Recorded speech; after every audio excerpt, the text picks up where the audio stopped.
নমস্কার। আমাদের আজকের গল্প শ্যামাচরণ কর্মকারের রাতের সারথি। শীতের রাত, বেশ জাঁকিয়েই পড়েছে শীতটা। চারপাশ কাঁপছে শীতের দাপটে।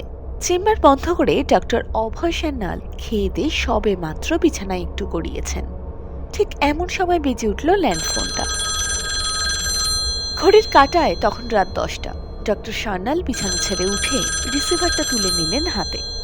হ্যালো, কে বলছেন? ওপাশ থেকে মুহূর্তেই ভেসে এলো একটা মেয়ের গলা। ডাক্তারবাবু, আমি ষষ্ঠীতলা থেকে রুমা সরকার বলছি। এক্ষুনি একবার আমাদের বাড়িতে আসবেন প্লিজ। মা হঠাৎ ভীষণ অসুস্থ হয়ে পড়েছে। শীঘ্রই একবার আসুন না ডাক্তারবাবু। মেয়েটার গলায় উদ্বেগ ও আকুতি। ডক্টর সান্যালের বয়স হয়েছে। বয়সের ভারের জন্য আজকাল আর আগের মতো দূরের কোথাও খুব একটা কলে টলে যান না তিনি। যখন তার বয়সটা একটু কম সম ছিল, তখন দিনে বা রাতে যখনই তাকে কোনো রোগী ডাকতেন, তিনি না বলতেন না, পিছপা হতেন না। কর্তব্যের ডাকে সাড়া দিয়ে রোগী দেখতে ছুটতেন। কিন্তু এখন ইচ্ছে থাকলেও তেমনটা আর পারেন না। ডক্টর সান্যাল এ তল্লাটের সাক্ষাৎ ধন্বন্তরী। তিনি দেখেছেন, ওষুধ দিয়েছেন, অথচ রোগী সেরে ওঠেনি এমন খুব কমই ঘটেছে। তার এমন হাত যশের সুবাদেই এখান সেখান থেকে নিত্যি তার ডাক আসে। আজও তিনি রোগী দেখতে যাওয়ার কল পেলেন। তিনি যাবেন কিনা বার দুই ভাবলেন। একে শীতের রাত, তার ওপর ষষ্ঠীতলা, খুব দূর না হলেও কাছেও নয়। 3-3.5 কিলোমিটারের পথ তো বটেই। কিন্তু অসহায় মেয়েটার ডাক তিনি উপেক্ষা করতে পারলেন না। ওষুধপত্র ভরা নিত্যদিনের সঙ্গী ডাক্তারি ব্যাগটা হাতে ঝুলিয়ে তিনি বেরিয়ে পড়লেন। বেরিয়ে তো পড়লেন, কিন্তু এত রাতে তিনি ষষ্ঠীতলা যাবেনই বা কিভাবে? শীতের রাতের 10টা তো নেহাত কম রাত নয়। তার ওপর পাড়াগ্রাম বলে কথা। বাড়ি থেকে বেরিয়ে মোড়ের মাথায় এসে রিকশার খোঁজ করলেন ডক্টর সান্যাল। কিন্তু কোথায় রিকশা? ইতিউতি চাইলেন, রিকশার কোনো দেখা নেই। তবে এখন উপায়?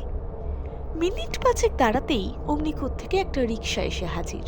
শীতে জড়সড়, মাথায় হনুমান টুপি পরা, গায়ে চাদর মুড়ি দেওয়া, লুঙ্গি পরা, রোগা পাতলা গোছের একটা রিকশাওয়ালা হাঁপাতে হাঁপাতে এসে বললেন, চলুন ডাক্তারবাবু, শিগগির চলুন, আপনাকেই নিতে আসছিলাম। আহা, রুমার মাটা যন্ত্রণায় বড্ড কষ্ট পাচ্ছে।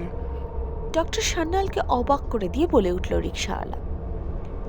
ডক্টর সান্যাল রিকশায় উঠে বসে বললেন, তুমি কি ষষ্ঠীতলা থেকে আসছো? হ্যাঁ ডাক্তারবাবু, আমি ওখান থেকেই তো আসছি। ওই রুমা নামের মেয়েটার মাটা আমার খুব আপনজন। বহুকাল ধরে ওদের চিনি, তাই খবরটা পেয়ে ওদের এই বিপদের দিনে দূরে থাকতে পারলাম না, ছুটে এলাম আপনাকে নিতে। রিকশা চালাতে চালাতে বলে উঠল রিকশাওয়ালা। রিকশাওয়ালার কর্তব্য জ্ঞান দেখে খুবই খুশি হলেন ডক্টর সান্যাল।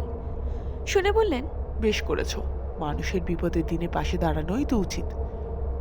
তারপর বললেন, তোমাদের বাড়ি বুঝি ওখানেই? রিকশাওয়ালা শুনে মুহূর্তকাল চুপ থাকলো। তারপর বলল, হ্যাঁ, ওখানেই। ডক্টর সান্যাল এবার জিজ্ঞেস করলেন, তোমার নামটা কি বাবা? আগে হারান, হারান সর্দার ডাক্তারবাবু। বলল রিকশাওয়ালা। পথে যেতে যেতে দুজনের এভাবেই কথা চলতে লাগলো। নানান কথায় কথায় কুয়াশা ঘেরা ঝাপসা চাঁদের আলোয় নির্জন আলো আধারিতে পথ চলতে চলতে একসময় পথটা ফুরিয়ে এলো। রিকশাওয়ালা ডক্টর সান্যালকে বলল, বাবু, এসে পড়েছি। তারপর খানিক চুপ থেকে একটা দীর্ঘ নিঃশ্বাস ফেলে বলল, রুমার মাটা এখন কেমন আছে কে জানে। চিন্তা করো না, সব ঠিক হয়ে যাবে। রিকশাওয়ালাকে আশ্বস্ত করলেন ডক্টর সান্যাল। চিন্তা হয় বই কি বাবু। বলল রিকশাওয়ালা। মেয়েটার বাবাটা রিক্সা চালাতে চালাতে একদিন লরির ধাক্কায় বেঘরে মারা গেল। এখন যদি মাটারও একটা কিছু হয়ে যায়, মেয়েটার কি হবে? মেয়েটা থাকবে কার কাছে? আপনি ভরসা ডাক্তারবাবু, মা মেয়েকে বাঁচান। ঠিক আছে ঠিক আছে, চলো আগে গিয়ে তো দেখি। বললেন ডক্টর সান্যাল। বলতে বলতেই রিকশা থামলো একটা টালির ছাউনি দেওয়া এক চিলতে মেটে ঘরের দরজায়। রিকশাওয়ালা বলল, বাবু, আমি বাইরে রিক্সায় বসছি, আপনি দেখে আসুন। ডক্টর সান্যাল রিকশাওয়ালার দেখিয়ে দেওয়া বাড়ির দরজায় কড়া নাড়লেন। আমি ডক্টর অভয় সান্যাল, দরজা খুলুন। মুহূর্তেই দরজা খুলে গেল। বছর 15-র রুমা নামের মেয়েটা আসুন আসুন বলে ডক্টর সান্যালকে নিয়ে গেল ঘরে চৌকিতে শোয়ানো মায়ের কাছে। ভদ্রমহিলার ওঠার শক্তি নেই, বুকের যন্ত্রণায় কাতরাচ্ছেন। ডক্টর সান্যাল বেশ কিছুক্ষণ ধরে তাকে দেখলেন, ওষুধ দিলেন, ইঞ্জেকশনও করলেন। তারপর অভয় দিয়ে বললেন, মামনি, ভয়ের কোনো কারণ নেই, তাড়াতাড়ি উনি সুস্থ হয়ে উঠবেন। মা কেমন থাকেন সকালে একবার আমাকে জানিও, কেমন? বলেই ডক্টর সান্যাল বাইরে এলেন। অদূরে দাঁড়ানো রিকশায় উঠে বসলেন তিনি। রিক্সা ছুটল ডক্টর সান্যালের বাড়ির অভিমুখে। রিক্সা চালাতে চালাতে রিক্সাওয়ালা বলল, ডাক্তারবাবু কেমন দেখলেন? ভালোই, চিন্তার কিছু নেই। তবু বলেছি কেমন থাকেন সকালে একবার জানাতে। বললেন ডক্টর সান্যাল। বাঁচালেন ডাক্তারবাবু, শুনে নিশ্চিন্ত হলাম। আসলে কি জানেন ডাক্তারবাবু, ওদের জন্য আমার চিন্তার শেষ নেই। বেঁচে থাকতেও যা, মরে গিয়েও তা। চিন্তাটা রয়েই গেছে, একটুও নড়চড় হয়নি। কেউ কেউ মরার পর শান্তি পায়, সাংসারিক চিন্তা থেকে মুক্তি পায়, কিন্তু আমার কপালটা দেখুন, আজও সেই ঘরের দিকে চোখ। মেয়ে কেমন আছে, বউ কেমন আছে, কিভাবে চলছে ওদের, এমন হাজারটা চিন্তা। মরেও চিন্তাটা গেল না ডাক্তারবাবু। বলল রিক্সাওয়ালা। মানে? চমকে উঠলেন ডক্টর সান্যাল। মরেও চিন্তা গেল না মানে? মানে মানে আর কি, বলল রিক্সাওয়ালা। আপনি তা বুঝবেন না ডাক্তারবাবু। আপনি তো আর ঘর সংসার পাতেননি। বউ ছেলে মেয়ে কেউই যখন নেই আপনার, তখন আপনি মরেও শান্তি পাবেন। পিছুটান বলে তো আর কিছু থাকছে না, তাই না? কিন্তু দেখুন, এই আমি মরে গিয়েও কি শান্তি পেলাম? সংসারের চিন্তাটা কি গেল? না, গেল না। আমার বউটা যন্ত্রণায় ছটফট করছে দেখে ছুটে এলাম আপনাকে নিতে। আমার বউটা মরে গেলে আমার আদরের মেয়ে রুমাটার কি হবে? ভাবলেই শিউরে উঠি। ওদের নিয়ে আমার চিন্তার কি শেষ আছে ডাক্তারবাবু? বলল রিক্সাওয়ালা। রিক্সাওয়ালার কথার মানেটা এখন আর বুঝতে বাকি রইল না ডক্টর অভয় সান্যালের।